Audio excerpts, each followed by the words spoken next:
Everything we're about to say, we're only pretending to know a lot about and are still figuring most of it out. So take it with a word of caution.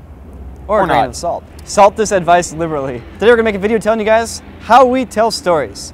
Now, this is something that people can go on forever and ever on. You guys may disagree with us, but that's cool. We're just telling you what we learned. For me, the first thing I keep in mind is what is my goal with telling a story? For us, it's getting people to watch. We make YouTube videos. Ask yourself the next question then is, why is somebody going to watch it? Why is somebody going to watch Gravity Gun? Well, they are a fan of Half-Life 2, and they are familiar with the Gravity Gun, and there are not that many quality Half-Life fan films out there. Once the video starts, you have to start addressing those. So why not start it off with a really cool shot of a gunship sweeping overhead? Right there, you've already set up, boom, this is as big as it sounds. Second of all, it's hitting the kind of quality that I'd expect from some sort of cinematic, like movie version of Half-Life 2. And we go on to create a little plot that people haven't seen before, which is the origin of the Gravity Gun. And we make sure we focus on delivering the story of the Gravity Gun. In figuring out what is going to drive your video, you essentially are going to be building it with three pieces here. You're going to have the context, which is essentially your introduction, setting everything up. You have pretty much the core of the idea, which is pretty much why you wanted to make the idea in the first place, whether it's an action scene or some crazy effect. And then really, at the end of it, you have your punchline. And these kind of separate sections are really what we've found is like the formula that we're using for our videos. There's a big difference between an idea for a video and the context for a video. For example, the sign spinning video we just released. The actual idea for the video is sign spinners who are really good at spinning signs have a fight with their signs as weapons. The actual context for the piece is what sets up that story about these sign spinners fighting each other. A charming young sign spinner who has his store robbed and must defend himself with that sign. Another example is the glitch. The actual idea is doing glitchy video game character effects such as deformations of the face and clipping through objects and lag. The actual context for the video ended up being two video game characters come across a glitch and don't know how to fix it. That's the biggest challenge you guys will find in writing a story is you'll get a cool idea and then you got to figure out how to turn that into an actual story. And that's where we spend most of our time writing. So we've talked about how to start your piece, we've talked about how to conceptualize it, how to start shooting it, but at a certain point you need to write the rest of the story, and ideally you write a compelling story that keeps people interested. How do you do this? It comes down to two things, conflict and intrigue. With conflict and intrigue, that's how you keep the story rolling. So what does this mean? Well, for example, a person needs something, but there is a problem preventing them from getting it. There's no obvious solution to this problem, but they are going to try. How are they going to do it? Now that's very vague, but you start applying it to things. And when you start applying that to your story, that's when you get the actual interesting plot points and character points and all that kind of stuff. Glitch is also another good example.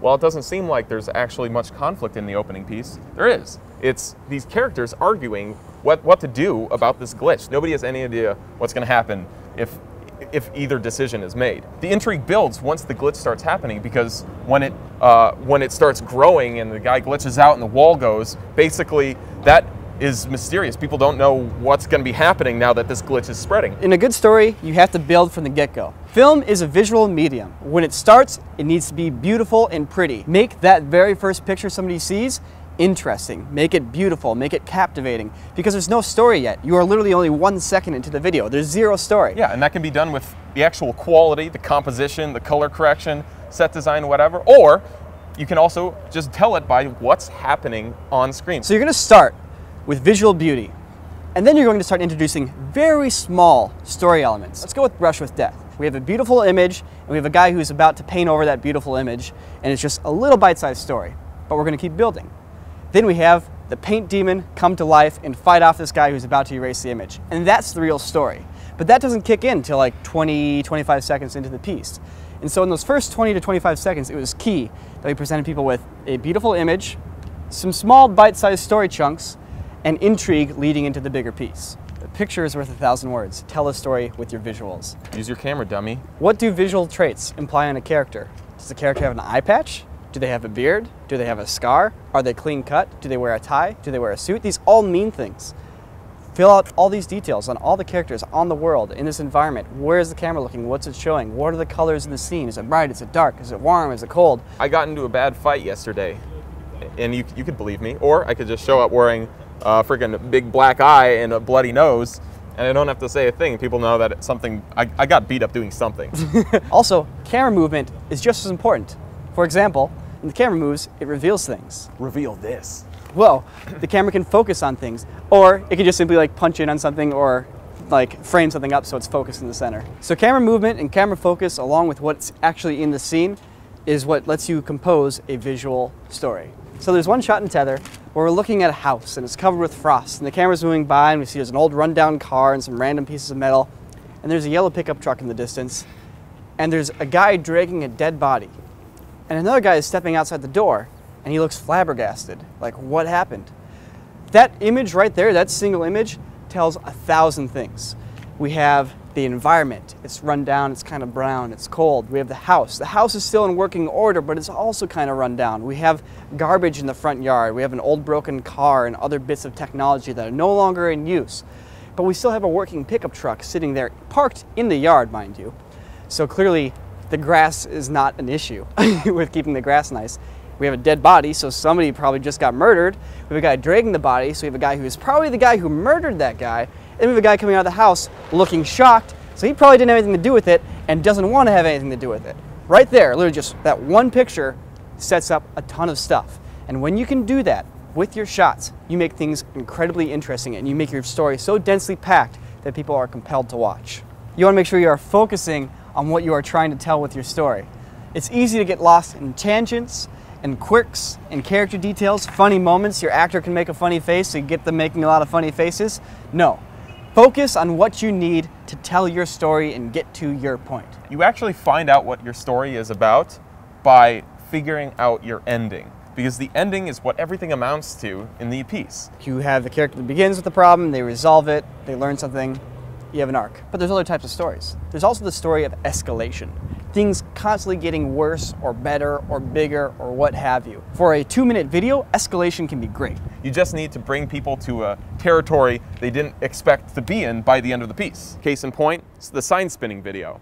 That video doesn't actually resolve itself. It's not like Clint, best sign spinner in the world, has his store robbed, and then he beats up the robbers and takes the money back. The end. No, that's not the story. The story is Clint, the sign spinner, has his store robbed, goes to fight the thieves, but then one of the other thieves randomly is also a great sign spinner, and they fight.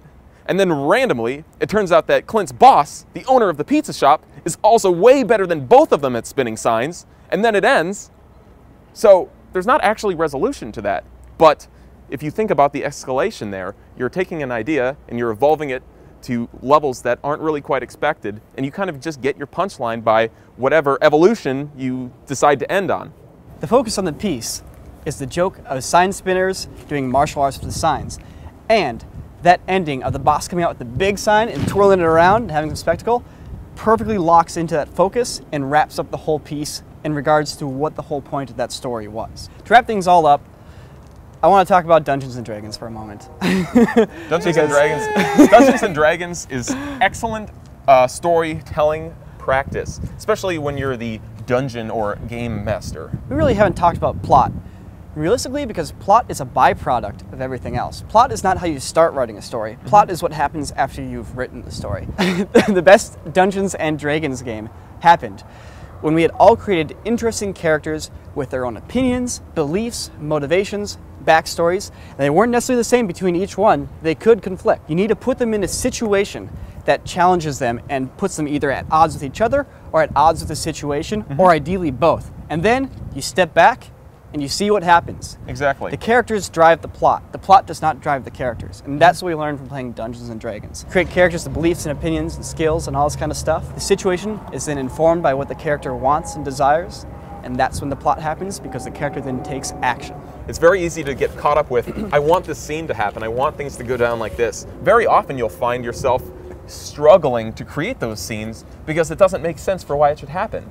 And what you need to do is go back to these characters, these people who are in it, look at everything else that's led up to this point for them, and ask yourself, is this what they should be doing? Or what would they realistically be doing here?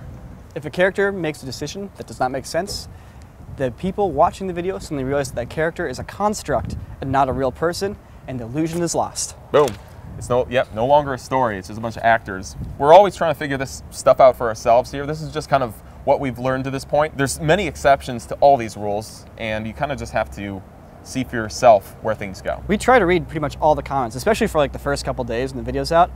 Leave us detailed feedback. We love reading it. Are you going to hit us up on Twitter with your thoughts? Or Facebook, which we don't quite read as frequently, but we post a lot of updates there. Anyways, guys, thanks for watching. See you later.